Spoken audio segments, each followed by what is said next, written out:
देखिए, हम लोग लोक लेखा समिति की ओर से अपने विधायक साथियों के साथ आज डीवीसी के टीपीएस में आए हैं और हम लोग को जानकारी मिली, कुछ यहाँ की स्थानीय समस्या उसके बारे में चर्चा भी किया। चाहे स्थानीय रोजगार के मामले में हो, चाहे स्थानीय लोगों को जो हॉस्पिटल की सुविधा हो, स्कूल की सुविधा हो, जो नहीं मिल पा रही उसके बारे में भी चर्चा की। और जो सबसे बड़ी समस्या यहाँ पर है वो जो ऐश का जो ट्रांसपोर्टिंग होता है, उस ऐश ट्रांसपोर्टिंग से पर्यावरण की बहुत बड़ी समस्या इलाके में हो रही है। रोड पे छाई गिर जाता है, वही छाई जाके खेत में पड़ जाते हैं, जिससे खेत बंजर हो रहे हैं। यह भी बहुत बड़ी समस्या है।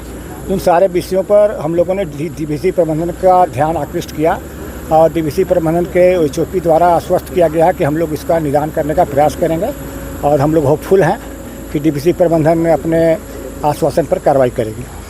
यहाँ का एक सबसे बड़ा मुद्दा 32 गांव के लोगों को, लेकिन रोजगार नहीं मिल पाया।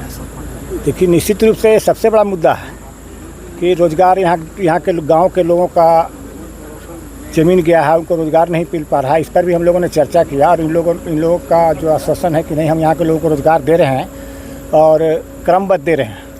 पूरे लोगों को रोजगार नहीं दे पाए हैं, लेकिन जितना लोगों को देना चाहिए उतना नहीं दे पा रहे हैं, लेकिन क्रमबद्ध दे रहे हैं, ऐसा इन्होंने बताया। लेकिन फिर भी रोजगार सबसे बड़ी समस्या है। सिर्फ 32 गाँव नहीं, 32 गाँव का यह जो केटीपीएस का जो जन्म हुआ है, अगर तिलिया डैम यहाँ नहीं होता तो केटीपीएस के यहाँ जन्म नहीं होता। तिलिया डैम इसकी मातृ संगठन है। तिलिया डैम जहाँ 56 गांव बरही विधानसभा क्षेत्र के 56 गांव बरही और चंदवारा के लोगों गांव का विस्थापन हुआ है, वह भी उतना ही अधिकारी हैं जितने यहाँ के लोग अधिकारी हैं। मैं इनके अधिकार पर मैं सवाल प्रश्न नहीं करना चाहता, लेकिन 56 गाँव बरही विधानसभा के 56 गांव गए हैं, वहीं से इसका जन्म हुआ है, इस केटीपीएस का।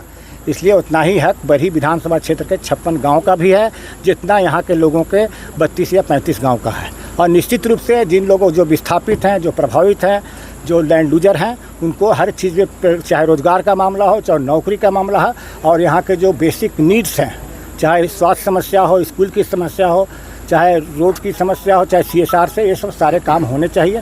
यही हम सब लोगों ने इनको सुझाव दिया है।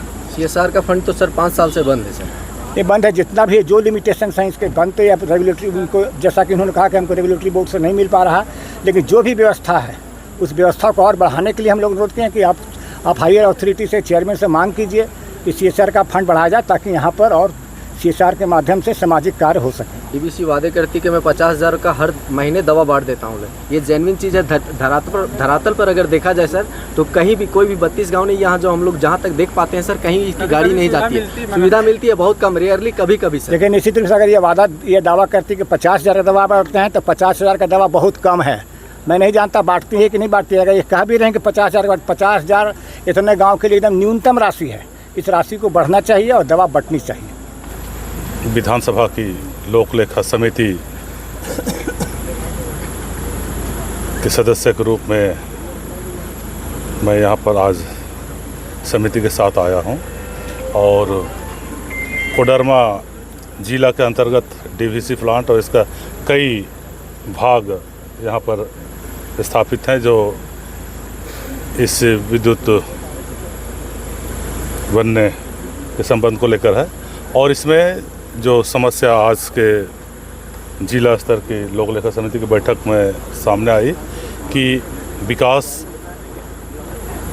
को लेकर कहीं कोई विवाद नहीं है, सब विकास चाहते हैं, सब साथ देने के लिए तैयार हैं, लेकिन पर्यावरण और लोगों की असुविधाओं को लेकर जो समस्याएं आई उसको लेकर समिति आज डीवीसी प्रबंधन से मिली और उन्हें उन समस्याओं को लेकर अवगत कराया कि पर्यावरण पोल्यूशन को जितना कम हो सके ताकि इस क्षेत्र के लोगों का स्वास्थ्य संबंधी समस्याओं का समाधान हो और अन्य रोजगार हो या ट्रैफिक से संबंधित समस्याएं हैं और हेल्थ और शिक्षा को लेकर भी चर्चाएं हुई।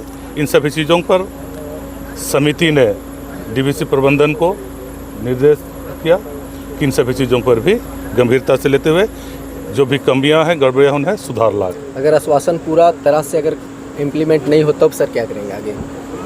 ये समिति का यह सरकार को जो आज जो भी रिपोर्टिंग आया है इसको सरकार को लिखेगी और सरकार इसको संज्ञान में लेके त्वरित कार्रवाई करेगी।